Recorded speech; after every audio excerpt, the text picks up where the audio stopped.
Last episode में हमने देखा था कि जैसे साओशन इस थ्रोन में बैठता है तो अचानक से उसकी पावर 10 गुना तक बढ़ जाती है, जिसे फील करते हुए साओशन कहता है कि आखिर ये सब हो क्या रहा है। तब लुनफी कहता है कि भाई कॉन्सेंट्रेट करो, ये इस हेवनली हॉल का स्पिरिचुअल होली पावर्स है, जिसे हम जरूरत के वक्त किसी फॉरबिडन टेक्निक की तरह अपनी पावर्स को बढ़ा सकते हैं। इसीलिए थ्रोन तुम्हें जितना भी पावर दे रहा है उसे पीसफुली एक्सेप्ट करो, हम इसी की बदौलत उस ड्रैगन को डिफीट करने वाले हैं। तब साओशन भी अब पूरे कॉन्सेंट्रेशन से इन सारे पावर्स को अपने अंदर एब्जॉर्ब करने लगता है, जिस पर लुनफी अब अपने मन में कहता है कि मुझे उम्मीद है कि इससे बात बन जाएगी, वरना अगर इस बार में हम लोग उस ड्रैगन से डिफीट हो गए तो कसम से अब मेरे पास भी कोई प्लान नहीं है। और फिर लुनफी खुद से कहता है कि नहीं भाई, फिजिकल सुप्रीम लॉर्ड है, वो कभी भी किसी से डिफीट नहीं हो सकते। तब साओशन फाइनली इस थ्रोन के सारे पावर्स को अपने अंदर एब्जॉर्ब कर लेता है और इसी वजह से साओशन अपने कल्टीवेशन में ब्रेक थ्रू भी कर लेता है। तब साओशन की ऑरा को देखते हुए लुनफी कहता है कि कांग्रेचुलेशन भाई, मेरे ख्याल से तुम इमॉर्टल रिलम में एंटर कर चुके हो और अब तुम्हें एक इमॉर्टल बनने से कोई भी नहीं रोक सकता। और फिर लुनफी कहता है कि अब हमारी पावर्स इतनी हो चुकी है कि अगर अब हम उस ड्रैगन को मार नहीं पाए तो फिर उसे डिफीट तो जरूर ही कर देंगे।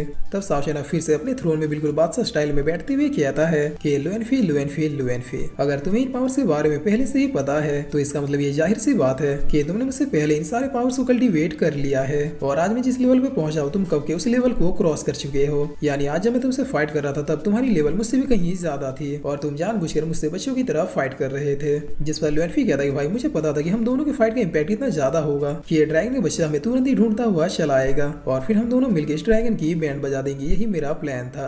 तब साओशन कहता है कि इसका मतलब तुमने किसी रीजन की वजह से ही मुझे मारा था और तुम्हें पता था कि मैं फिर से वापस आ जाऊंगा। जिस पर लुनफी इस बात पे भी यस कहता है। तब साओशन कहता है कि जिनू रिलम से लेकर स्वॉर्ड रिलम तक पहुंचने तक तुमने मुझे सीक्रेटली प्रोटेक्ट भी किया था, क्योंकि तब के समय में मुझे मारना तुम्हारे लिए तो चुटकियों का खेल था। जिस पर लुनफी इस बात पे भी यस कहता है। तब साओशन कहता है कि लुनफी, आखिर तुमने मुझसे कितने राज छुपा रखे हैं। जिस पर लुनफी कहता है कि भाई, आपको बस कुछ ही देर में सब कुछ पता चल जाएगा। तब साओशन कहता है कि ठीक है, मुझे तुमसे एक बात पूछनी है। मेरे बॉडी के अंदर मेरी तरह दिखने वाला एक स्टैचू है, क्या तुम उसके बारे में कुछ जानते हो? जिसे सुनकर लुनफी अब थोड़ा शौक होते हुए साओशन की ओर देखने लगता है, मगर तभी यहाँ पे एक पोर्टल खुलने लगता है और इन दोनों की तरफ एक बहुत ही भयानक अटैक आता है, जिससे ये दोनों बाल बाल बचते हुए अब इस अटैक की ओर देखने लगते हैं। तब हमें पता चलता है कि व्हाइट स्कल ड्रैगन ने सारे बीस्टों को बहुत ही बुरी तरीके से इंजर्ड कर दिया था। जिस पर अब ब्लैकी कहता है कि साओशन, इससे जरा केयरफुल रहना, ये भरोसे वाला बिल्कुल अपने फादर पे गया है।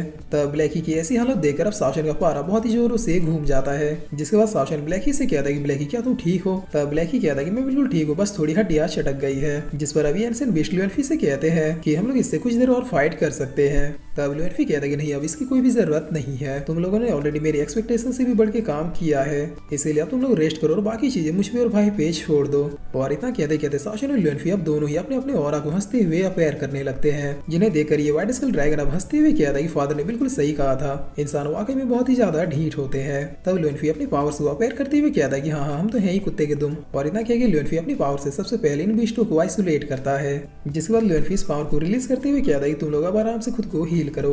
और अब ये व्हाइट स्कल ड्रैगन इन दोनों की ओर देखते हुए कहता है कि अच्छा, तो तुम लोगों ने किसी टेक्निक से अपनी पावर्स को कई गुना तक बढ़ा लिया है, लेकिन ये ट्रिक भी तुम लोगों के बाकी ट्रिक की तरह ज्यादा देर तक नहीं चलने वाला। आखिर कब तक इन छोटे मोटे ट्रिकों से खुद को बचाते रहोगे? जिस पर अब लुनफी कहता है कि भाई, तुम्हें नहीं लगता कि हमारे सामने कुछ ज्यादा ही बोल रहा है? तब साओशन कहता है कि लुनफी, भला मरने वालों की बातों से क्या ही बुरा मानना, बोलने दो बेचारों, क्या पता नेक्स्ट टाइम इसे ये मौका मिले ही ना। जिस पर ये व्हाइट स्कल ड्रैगन कहता है कि आखिर तुम दोनों का एटीट्यूड इतनी जल्दी चेंज कैसे हो गया? अभी तो तुम लोग मुझसे जान बचा के इधर उधर भाग रहे थे। तब साओशन कहता है कि लुनफी तैयार हो। जिस पर लुनफी कहता है कि भाई, जब आप साथ हो तो फिर मैं तो हमेशा रेडी ही रहता हूँ। और ये कहकर साओशन और लुनफी अब दोनों एक जैसे अटैक को क्रिएट करने लगते हैं, जिसे देखकर ये व्हाइट स्कल ड्रैगन कहता है कि आज तक मैंने जितने भी लोगों से फाइट की उनमें से सबसे जिद्दी, अड़ियल और सन की इंसान तुम दोनों ही हो, इसलिए मैं तुम दोनों को मौका देता हूँ, हमारे साथ मिल जाओ। आखिर तुम दोनों इतने पावरफुल हो कि इन कमजोर इंसान और इस पूरे नौ रिलम को बचाने में क्यों लगे हो? तब साओशन और लुनफी अब इस अटैक के फाइनल टच को देते हुए कहते हैं कि तुम इस लायक नहीं हो कि हम दोनों से कोई सवाल पूछ सको, बस इतना समझ लो कि पूरा नौ रिलम ही हमारा घर है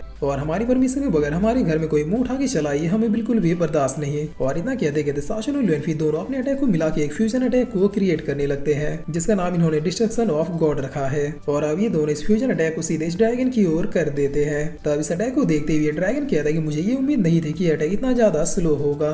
जिस पर लुनफी कहता है कि भाई ने बिल्कुल सही कहा था, आउटर रिलम के क्रिएचर स्टूपिड होते हैं। तब लुनफी कितना कहते इस ड्रैगन को और हमें समझ आता है कि दरअसल इन दोनों भाइयों ने जो फ्यूजन अटैक मिला के किया था ये कोई डिस्ट्रक्शन वाली मूव नहीं बल्कि एक पोर्टल है, जिसे साओशन और लुनफी ने नाइन रिलम से बाहर ओपन कर दिया है।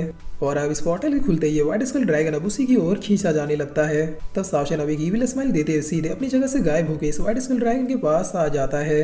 और फिर सावशन अपने नए पंच को क्रिएट करते हुए कहता है कि अपने बाप से कहना कि फिजिकल सुप्रीम लॉर्ड बहुत ही जल्द उसके पास आएगा, और जब ऐसा होगा तब तुम्हारे बाप को भी पता चल जाएगा कि आखिर उसकी जिंदगी की सबसे बड़ी भूल क्या थी। जिसके बाद सावशन सीधे इस पंच को मारते हुए इस ड्रैगन को इस पोर्टल में धकेल देता है। तब ज्यादा से ज्यादा ये ड्रैगन कहता है कि अगली बार मैं तुम लोगों को देख लूंगा, बस इंतजार करना, हम लोग बहुत ही जल्द लौटेंगे। और अब इसी के साथ ये पोर्टल भी बंद हो जाता है।